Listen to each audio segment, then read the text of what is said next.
Let's try out Swedish Fika by the company Himmelsö.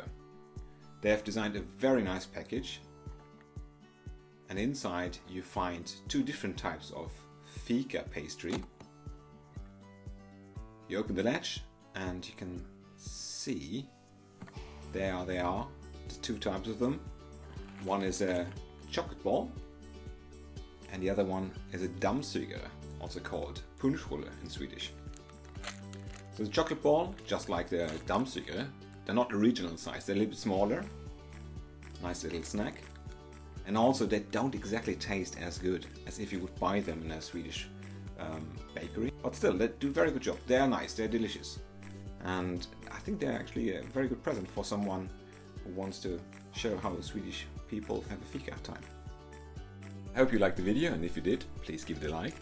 And if you want to learn more about Sweden and Swedish culture, please subscribe to my channel. Thank you.